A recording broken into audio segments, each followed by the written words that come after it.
respect du code de la route.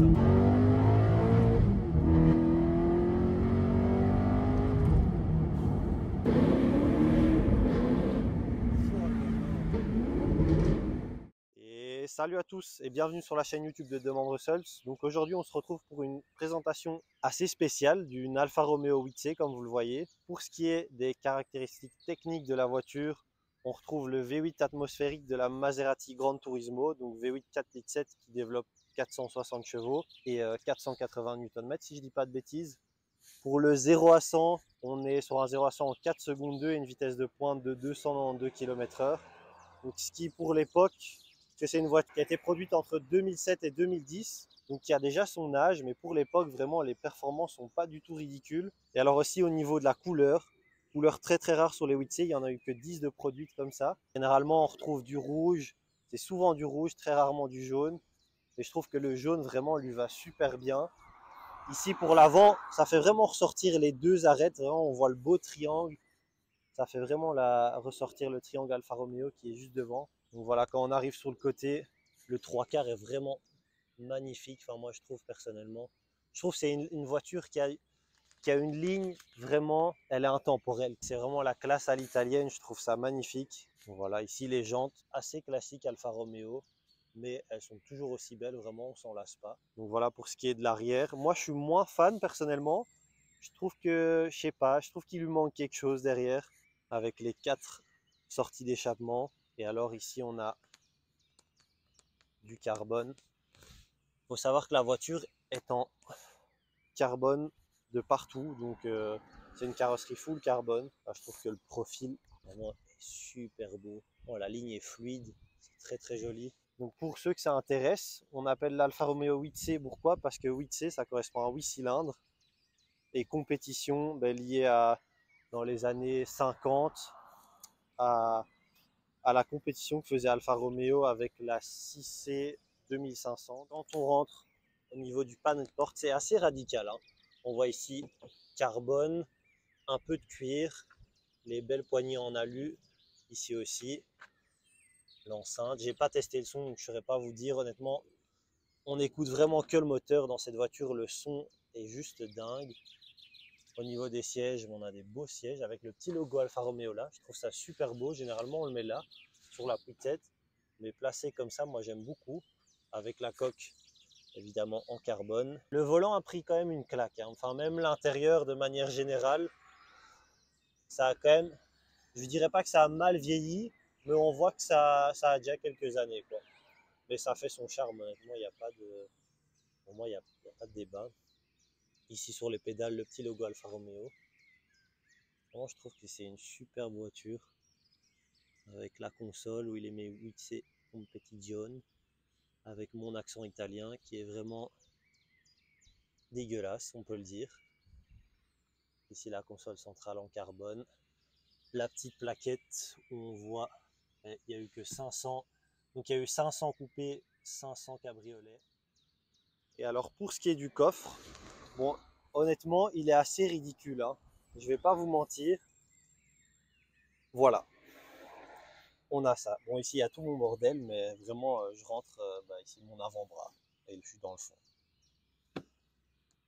Mais bon, après, on peut aussi, juste ici, je vais vous ouvrir, hop, ça vous pouvez voir, on peut mettre des bagages derrière les sièges. Vraiment, quand on ouvre le moteur, c'est ultra agréable. Moi, je trouve, je suis assez passionné de voiture et de mécanique. Donc je trouve quand on ouvre un capot et qu'on voit toute la mécanique apparente comme ça, vraiment on n'est pas avec un cache en plastique, c'est super beau. Je trouve vraiment je pourrais rester devant pendant une demi-heure à juste observer, regarder. Je trouve qu'on ne retrouve plus ça sur les voitures actuelles et c'est assez dommage. Et je pense que pour la présentation extérieure, on a fini. Donc je vais mettre les caméras dans la voiture, vous faire quelques plans sympathiques, vous mettre tout ça sur une musique et puis on se retrouve à l'intérieur de la voiture. Juste avant, je vous fais une petite prise son extérieure parce que vraiment le bruit il en vaut la peine. Ce moteur est juste dingue et donc on se retrouve juste après. À tout de suite. You stole my heart of gold after my silver soul. Can you dig any deeper now? I gave you all I own, put you on this golden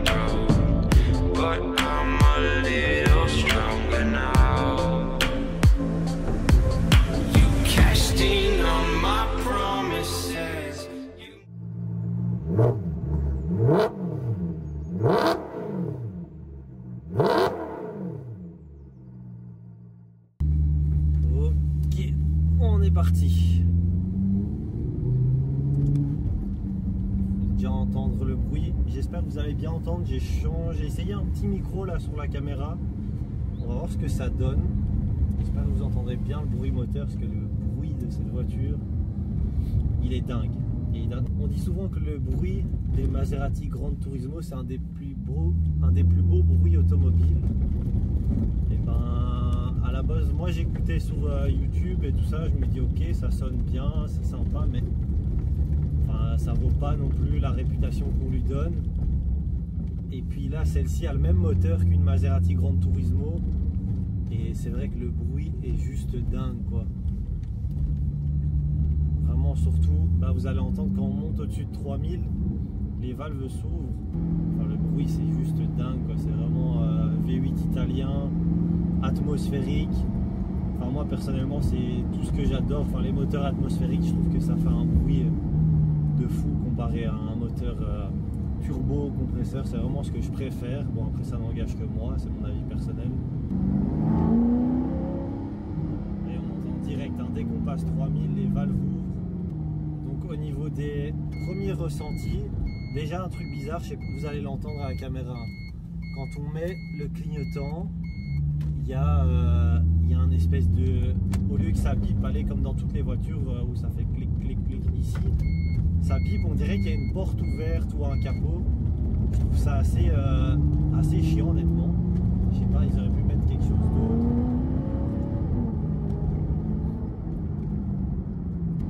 Je sais pas pourquoi quand on est en première, qu'on passe au-dessus de 3000, les valves ne s'ouvrent pas, c'est à partir de la deuxième vitesse seulement. Mais donc au niveau des premiers ressentis, je trouve que la voiture, c'est assez raide, hein, quand même. On sent que c'est dur, quand on prend des trous, on est quand même secoué dans tous les sens. Dans les sièges, on est bien, on est quand même bien calé, vraiment. La boîte, c'est une boîte simple embrayage. Donc vraiment, quand on est à l'arrêt, il faut la remettre en neutre tout le temps pour conserver son embrayage. Et alors quand on passe les rapports, c'est pas du tout rapide, hein. Enfin, déjà ça met un coup, ça nous brise la nuque. C'est un peu comme dans une Aventador. Et même quand on passe les rapports, c'est conseillé de vraiment lever le pied des gaz avant de changer de vitesse pour conserver sa boîte et son embrayage. Après, ça va avec l'époque de la voiture, hein, c'était comme ça, on peut pas lui en vouloir, honnêtement.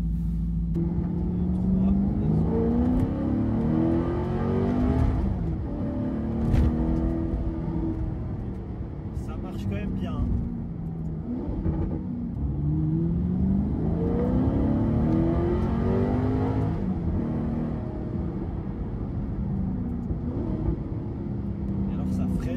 Ça freine vraiment bien. On pose à peine son pied sur la pédale, direct il y a du mordant. Ça, c'est assez agréable. Enfin, moi j'aime bien ce feeling là de vraiment on pose le pied, ça tape dedans plutôt que de devoir aller pousser fort.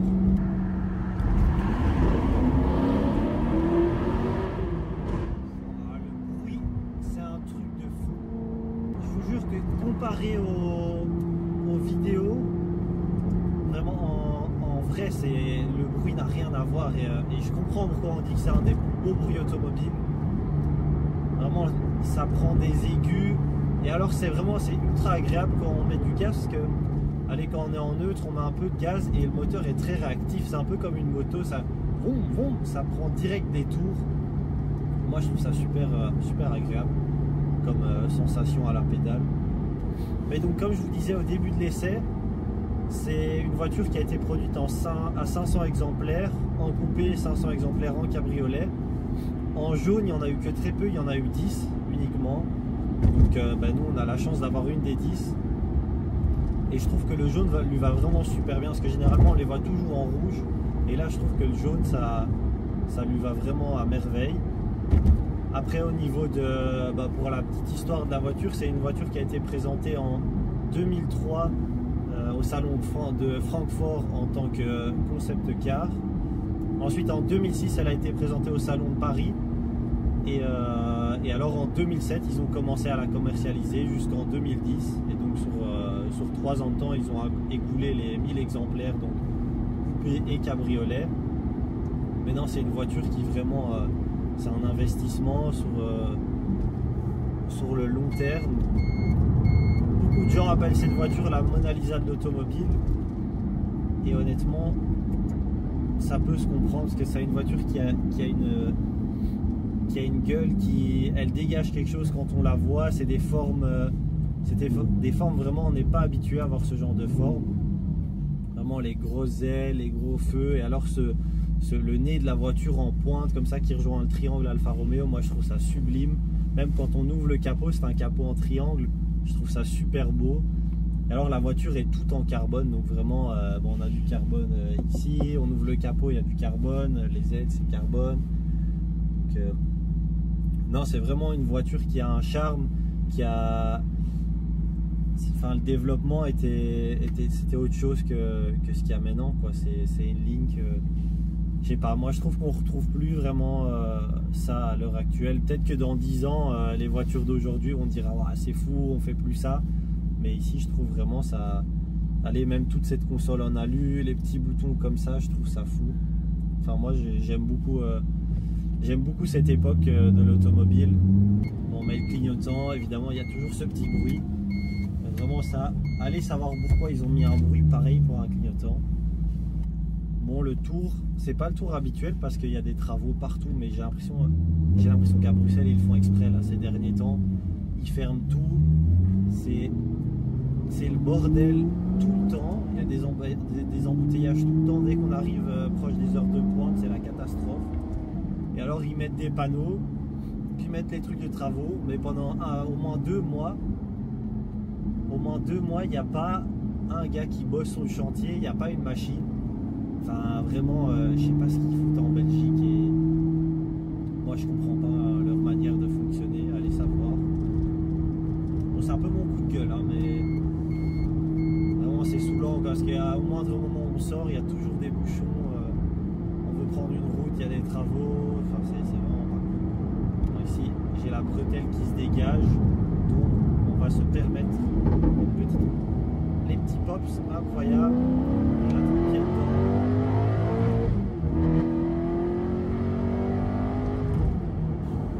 Non, ça marche quand même bien. Vraiment, et le son du V8, il est fou. Vraiment, c'est ultra rageur. Oh, j'adore. Moi, c'est vraiment, je me répète hein, comme dans les autres vidéos, mais c'est l'automobile que j'aime. Ça, c'est vraiment, c'est un gros moteur, ça hurle. On a des sensations, vraiment la voiture, il n'y a pas tout qui est filtré comme dans beaucoup de voitures. Bon, c'est bien quand c'est filtré parce que c'est plus confortable pour faire des longues distances, tout ça. Mais moi j'aime bien qu'on ressente quelque chose, qu'il y ait une atmosphère quand on rentre dans une voiture. Et ici vraiment dans cette voiture on le ressent, c'est fou. Ah non, vraiment il y a quand même des gros retours hein, à l'échappement, les retours de flamme.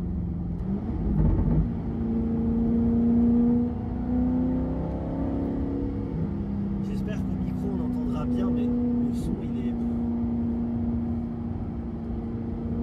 Écoutez.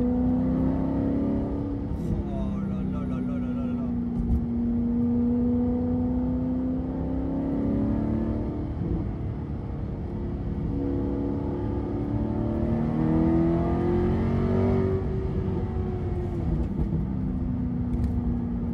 Non, vraiment le son est fou.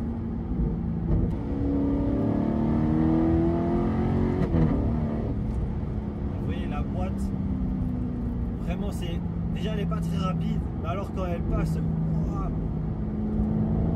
on se croirait, mais comme on dit souvent dans une Aventador, c'est aussi comme ça, hein. On tape à un port, vraiment on a la nuque qui se bride, enfin on a la nuque qui se casse limite. Mais après c'est ce qui fait le charme de chaque voiture, vraiment c'est... Voilà, ici quand on la prend, ben, c'est bestial, quand on est secoué, moi vraiment c'est pas quelque chose qui me dérange spécialement.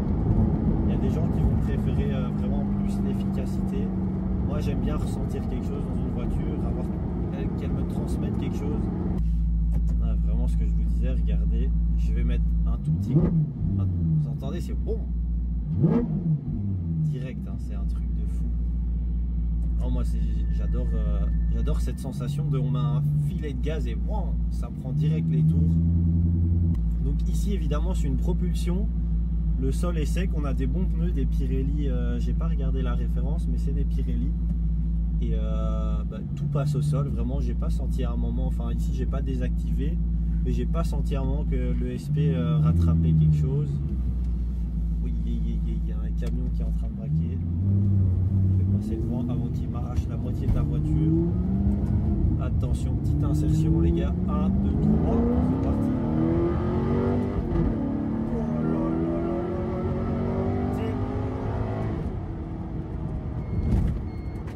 Vraiment c'est dingue, c'est bestial.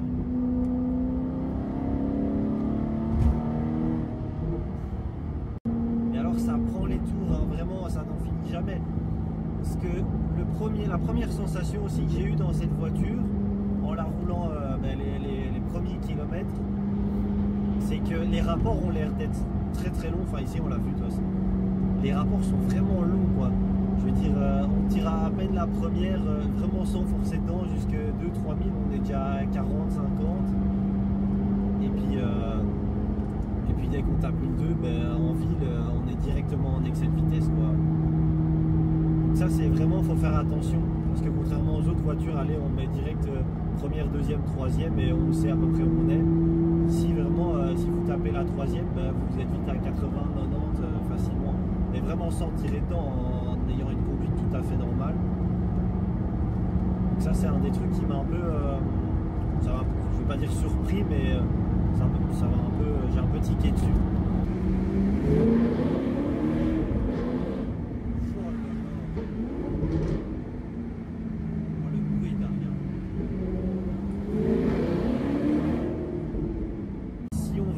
Être secoué par la boîte, ça doit un peu se rouler comme une manuelle au final. Donc vraiment dans la phase où on passe le rapport, on lâche les pieds du gaz et on laisse la boîte passer son rapport et puis on réaccélère.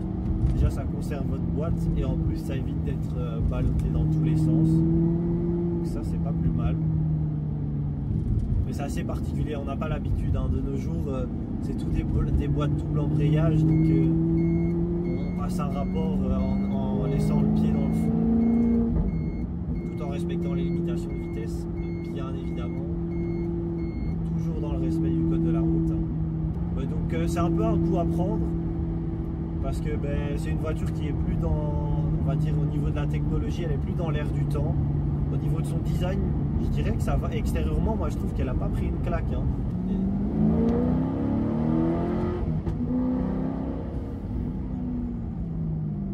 Honnêtement, je trouve ça vraiment bien le fait que les valves s'ouvrent à 3000. Il y en a qui n'aiment pas, qui préfèrent que ça reste tout le temps ouvert.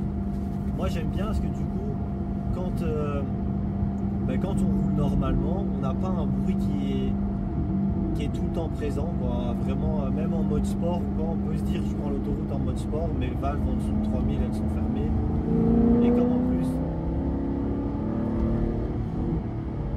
plus les rapports sont très longs, on est très souvent en dessous des 3000 quand on roule paisiblement. J'allais dire péniblement, c'est pas du tout pénible. Hein. C'est bien au contraire très très agréable. Ah oui, on peut en parler, ça aussi, le regard des gens. Bon, déjà c'est une 8C, quand on connaît l'automobile, on se dit c'est un truc de barge. Enfin, c'est vraiment ultra rare de pouvoir en voir une, tout ça. Mais alors en plus en jaune, même les gens qui connaissent pas l'automobile, ils se disent c'est quoi ce truc quoi. Enfin, elle est vraiment tape à l'œil.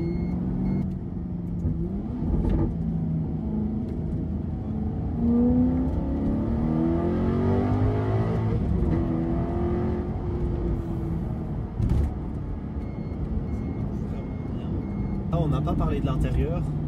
Au niveau de l'intérieur, c'est assez, on va dire, brut de décoffrage. C'est bon ici carbone toute la planche de bord, un peu de cuir, de l'alu. J'aime beaucoup les petits boutons ici. Ici le fait que ce soit en alu. Vraiment j'aime beaucoup le style de la console centrale. Je suis moins fan du volant. Bon là il a vraiment pris une claque avec le temps.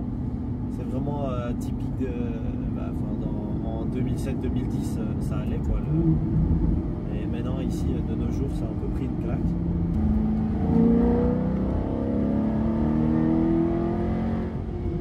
Vraiment c'est un moteur qui n'en finit plus, hein. Vraiment on pousse, ça prend les tours et le moteur au plus on monte au plus il tire, hein. Vraiment il n'a pas l'air de s'épuiser. Mais vraiment moi c'est ce que j'adore, quoi, un moteur qui prend les tours, tout ça. Et alors au plus on prend les tours, au plus le son change. Et vraiment on sent que toute la puissance est au-dessus dans les tours. Alors, moi c'est ce que j'adore. C'est d'ailleurs pour ça que je suis un très grand fan de la GT3 RS. Enfin, le moteur qui prend 9500 tours, c'est un truc de dingue. Alors quand on lui met un petit échappement...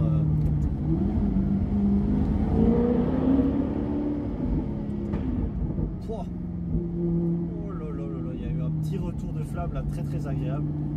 Mais écoutez, je pense qu'on a tout dit sur la voiture. Écoutez, je pense que ouais, on a tout dit sur la voiture. Ici, moi, je rentre au garage, donc je vais vous laisser ici. Si vous avez des questions ou si vous voulez ajouter quelque chose à ce que j'ai dit, n'hésitez pas. Les commentaires, c'est fait pour ça. Et si vous avez également des avis pour améliorer nos vidéos, tout ça, je suis preneur. J'espère que cette vidéo vous aura plu. On se retrouve dans une prochaine vidéo. Je ne sais pas ce que je présenterai. Allez voir sur notre Instagram. Je pense que la prochaine vidéo, je ferai un choix entre deux voitures. Et à vous de choisir la voiture qui vous plaît. Et donc je vous laisse ici. Je vous dis salut à tous et à la prochaine vidéo.